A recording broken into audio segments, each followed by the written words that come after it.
Welcome to the Commercial Real Estate Investing from A to Z podcast. I'm your host, Steph Boldrini.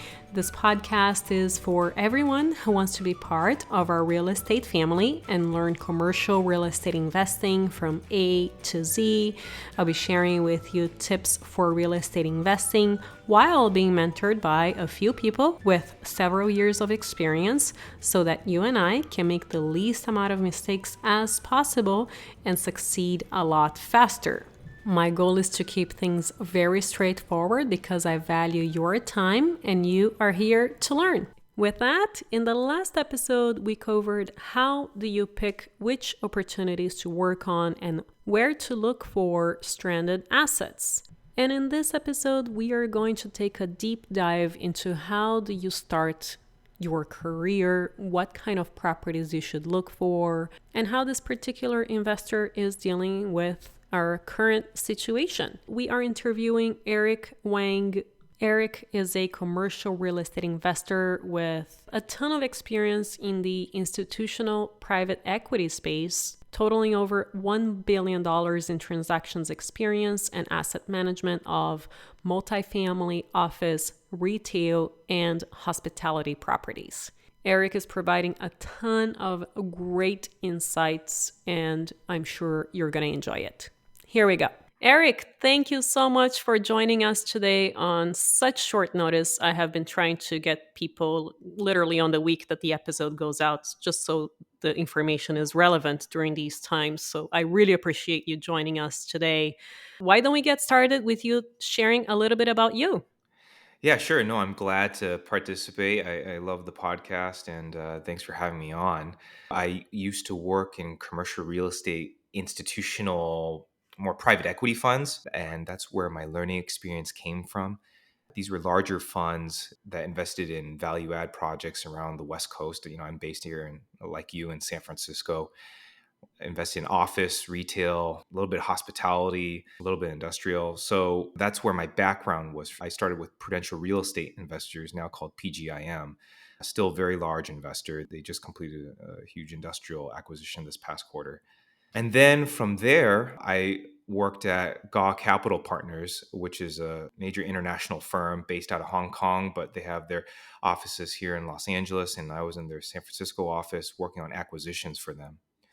And, I think just for some of your listeners, they wonder where all the background and experience comes from. I worked at these firms and, not everybody has that opportunity, but these firms, you learn a lot, working from other professionals and people who know what they're doing, who have a lot of experience. And that's just the best way to learn. From there, I decided to quit my job 5 years ago, start my own company, investing as a developer in the Bay Area on individual projects in areas that I care about, not out of a fund, but project by project. I've invested in office, multifamily, and now a student housing project I'm working on right now.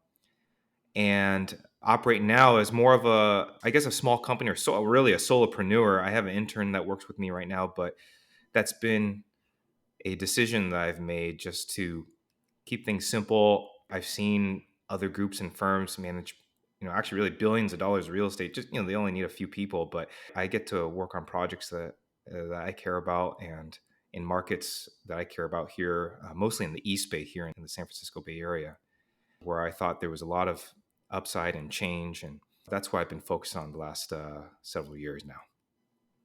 That's so awesome, Eric. And I know that a lot of our listeners can relate to where you are and basically running their own business. I would love to hear how, especially in the Bay Area, how do you determine a good project to take on? Because prices have been insane here, right? So you will need at least probably a couple of years to bring a project to fruition and find a tenant and things like that. So, what are the key components that you look for on a particular property? Yeah, I guess, just to backtrack, I mean, obviously today in coronavirus and people moving out of the Bay Area, I mean, it's pretty clear it's really difficult right now, but I just don't want to be too forgetful of the history of the Bay Area. I mean, the past 10 years, I think it was undoubtedly one of the strongest markets in the world, right? You had all the tech talent coming in. And so, obviously we see today it's a volatile market, but 5 years ago, people weren't complaining too much. They were finding a lot of great deals and doing really well with them. But the point is, we're here today, and today is different than 5 or 10 years ago. Today, it's very difficult. There is a lot more attention that is going towards the lower cost of living markets, lower tax markets, Texas, Florida, even Nevada, and Washington State, where there's no income tax. I mean, just for a variety of reasons, to be outside of the Bay Area in particular. But I guess up until today, which have been my recent projects in the past few years, how did I make it work in the Bay Area? My approach has very much been influenced by the value investing Warren Buffett approach, where I don't need to swing at every deal. I can just take my time. So that brings me to one of the reasons why I'm working on my own, not in a fund structure. I don't have 10, 50 million, $100 million equity that I need to get out the door. I can be patient and wait. Looking back, I ended up allowing a lot of good deals pass by, but the ones that I did pursue, I felt good about. The ones that I ended up, as they say, taking a swing at, with the baseball analogy, I felt good about. So it's building in that margin of safety where you don't feel like you're overreaching, overstretching, requiring leverage to make the deal work. I think from a high level perspective, it's this idea of patience. It was just patience. And so I don't do a ton of deals every year. I do good deals every year. That's, I guess, the way I try to frame it. It sounds like we have very similar approaches, especially, when a ton of people were buying properties left and right and Yeah. the kinds of numbers, right? Yeah, pre-COVID, it got out of hand, especially multifamily. Some of the valuations for multifamily. So, I couldn't do a multifamily deal in 2019. I couldn't find a good one. I looked at a lot of stuff, but I couldn't find one that penciled out and worked. Yeah. So let's take an actual example. Let's take one or two examples of from beginning to end. How did you analyze a particular commercial project? Why did you decide to take on? What did you do with it? What were those scary parts? And then how did you exit, if you Yeah, have exited them?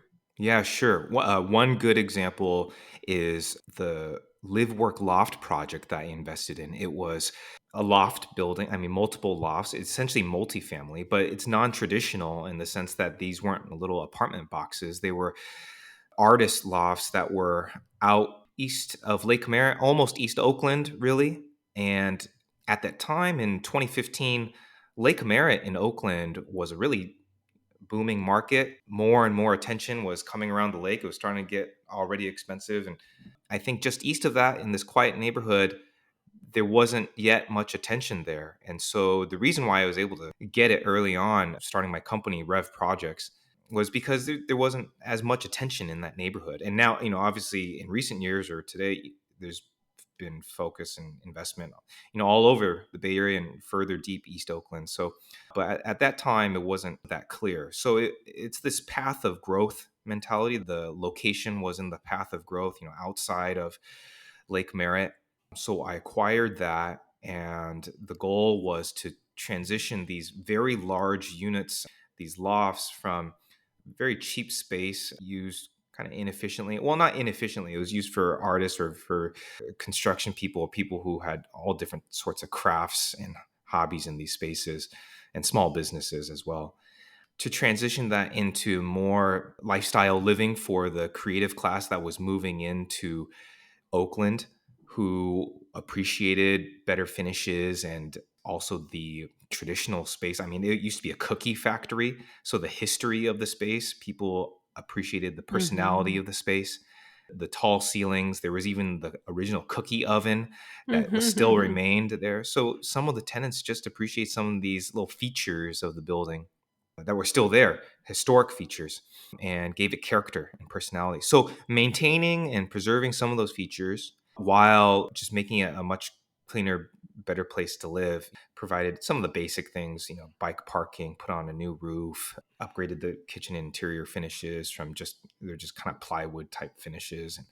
And we got a lot of great tenants. It was some wonderful creative tenants, some of them are running their own businesses as well, because you could have a business license to operate a business in these actually technically work live lofts is what Oakland calls it. And so, yeah, we had new tenants come into the space and it felt revitalized. And I use that word a lot. That's why I called my company Rev Projects, to revitalize things. Yeah, I really felt like it was revitalized. And so it was after a couple years, we renovated most of the building, maybe 2/3 of the building. It wasn't 100%, but most of the building, and exited that a couple years ago. So that was a good project.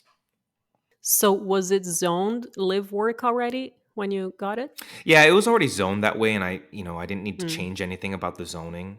So I think the major value add there was just upgrading the use, just making it more efficiently used and presentable for the market of people that was moving into the area at that time. So yeah, it was zoned work live. Okay. And you didn't do a ton of construction. You did not make these lofts smaller. No, we thought about that, but we saw the demand and we saw the rental pop from already just from improvements that we made. So we didn't feel the need to do that. It was mostly interior renovations and common area improvements and base building upgrades.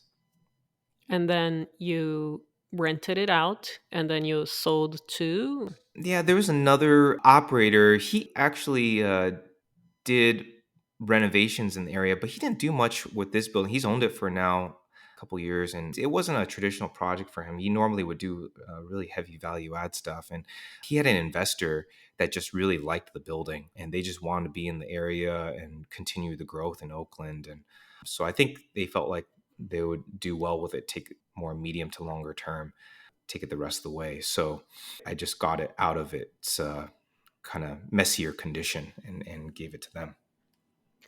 And did you have to get a ton of permits to do everything that you had to do, or was it pretty smooth, I This guess? one was more straightforward. I think it was one of my earlier projects, and I needed to keep it simple. Sure. I needed to complete a round trip for my investors. I need to take a little bit less risk at that time. My recent projects have been heavier projects, but this one was simpler. I think that's brilliant to take something that it's pretty straightforward. You don't need a ton of permits, if any, and just add value by improving the building and exiting. That's very smart for, the beginning Right, of people's careers. right, yeah, Let's talk a little bit about a little more riskier project or larger project that yeah, you have recently taken on. yeah. Sure. I think the best example to talk about is the student housing project that I'm running and managing right now. It was 120 units. They're not really full units, they're like a dorm room. So these individual rooms in a building just a block south from the UC Berkeley campus. Great location. I went to Berkeley, and when I was a student there, I'd pass by this building walking to class every day almost. And has some ground floor retail. So the goal there was to upgrade these units. I mean, really, nothing about the building was touched ever for decades. They changed some carpet here or there, but that's about it. Over the course of the last year that I've owned it, we've renovated over 70 out of the 120 units, completely changing the finishes in these rooms. And now, so speaking of permits, now we have a permit to build a communal kitchen in the building. They didn't even have cooking facilities in the building, which was odd. Wow. Yeah. So, student housing, you got students, there's a lot of food in the area. They got meal plans and they found other ways. But finally, I'm building a kitchen. It's going to be a large, beautiful kitchen in the middle of the building. Well, actually, that one was interesting because we had to take out one of the rooms, and Berkeley doesn't like it when you take out housing for a probably good reason. Yeah. But so I needed an administrative use permit in order to even take out the room in the first place. And so now that got approved, and now I'm working on the building permit so I can build that kitchen. Recently, we changed out all the lights in the hallways to LED lights. It used to look like kind of like a ghost hotel, one of those haunted hotel movies, so walking down the hallways. So got brand new LED lights strung up in all the hallways in recent weeks. And we're going to paint and carpet, obviously, all the areas. We're going to redo the lobby. But the main value add was, the rent pop, especially pre-COVID. Yeah. I think the units were getting, these are small rooms, right? So they're getting like $800 on average per unit. But then after the rent, even just a simple renovation, we got it up to 1,300 on average, from 800 to 1,300. I mean, Wow. Yeah. that was a huge It's pop just 50%. for, yeah, for the type of work that we did. So that was pre-COVID. But now we're not getting those rents, simply because the university is not in session right now. Well, I mean, it's online. School just started a few days ago, and everything's online. And what we've seen is that though classes are online, about my guess is around like half the students have returned back to Berkeley, Hmm. and then many of them have stayed home, wherever they are. But so there is more activity recently, and we've actually maintained the occupancy in the building at around 80%, I believe, as of Wow. today. So we're doing okay. It's not the worst case scenario, and so yeah, it's a tough time renting and leasing in the student housing market in many of these universities. But I have hope for universities not disappearing. The higher education market is going to change, obviously, but I think we'll be okay with some of the tier one universities. If you're in the Bay Area, that would be Stanford or Berkeley, and other cities with more tier one universities. That I think their student housing will be okay. And it's just a matter of if the classes go back into session, if they go from online to back onto campus, the demand will be there again. And so I think it's just a matter of time. We'll just get through this tricky period right now. Agree. Was there anything that you did in particular to make sure that the rents were still coming in and people were back in these units, or advertising? Yeah. You mean like in recent months during Yeah, coronavirus? during Yeah. COVID, yes. Yeah. Well, actually, a few things. So, number one, people were concerned about health concerns in group living situations, and so Mhm. health and safety were most important on people's minds and on our minds. And so, here are just some of the basic examples of things that we changed at the property to alleviate people's concerns. So, we required face masks inside the building, even in the common areas outside of your rooms. We encourage people to not crowd in elevators. We installed a little bit more microbial resistant door handles in all the common areas. I mean, it's not going to be a perfect protection against COVID or viruses, but it has similar effects that copper has in protection of microbial organisms. We install touchless faucets in the bathrooms. There's even a touchless toilet flush product that we installed for the toilets. You can just wave your hand and it flushes. So just a lot of these little operational changes and some physical changes that give people more comfort. When people move into a room, similar to what a hotel would do, we put this tag on the door that it breaks, kind of like you break new packaging. You enter your Mhm. room, it tells people that no one's been inside this room since it's been cleaned, and Mhm. sanitized. We've sanitized all the surfaces. So, everybody has had to do something different during this COVID season. Those are some of the changes that we've had to making people feel safe coming back again. That's what we did in terms of advertising. We really built up our social media. I have a good management team, and they are constantly posting on Facebook, Instagram, and putting out little specials there, or little treats, or a little discounts. And we've had to discount our rates for the fall, and that's just simply because, again, you got half the school that's not even on campus. But we'll see what happens in the spring. I don't think anybody can even predict what's going to happen next month, but let's see what happens in January, February, when I go to the spring semester, and maybe we might be on a better track. We all hope. Wow, Eric, this is so incredibly helpful. Thank you for sharing all of this. Is there anything else that you think is important for our audience to know? Yeah, I think what I like to share about my journey was, I guess this is more just review of what I said earlier. You learn from knowledgeable people. You take a risk and you step out onto your own. You start your own entrepreneurial journey. And what I tell people, it's like if you want to set sail for new land, you want to start your own company, you got to leave the land behind you before you can see the land in front of you. And so that doesn't feel good. When you're in the Yeah. middle of the ocean, looking looking which direction. When am I ever going to see land again? But yeah, that discomfort really is a motivation, and pushes you. And that's what pushed me to achieve what I achieved with the Rev projects and some of my projects up to this date. And yeah, I'm constantly searching for the next project to work on, and it's a risk to make each step. So that's what I want to share with your listeners.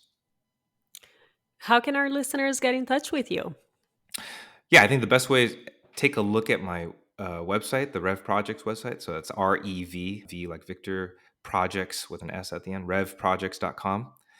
And you can also email me. Yeah, I'd be glad to hear from people. I'm at Eric, ERIC, at revprojects.com. That's the best way to contact me. Eric, thank you so much for sharing your journey. Incredible story. Really appreciate it. Yeah. And I hope to have you here soon again. Thank you. Thanks for having me. If you haven't already, make sure to subscribe to our very short and straightforward newsletter on our website, montecarlorei.com. And if you know anyone who is interested in learning more about commercial real estate investing, make sure to share this podcast with them. And I will see you next time.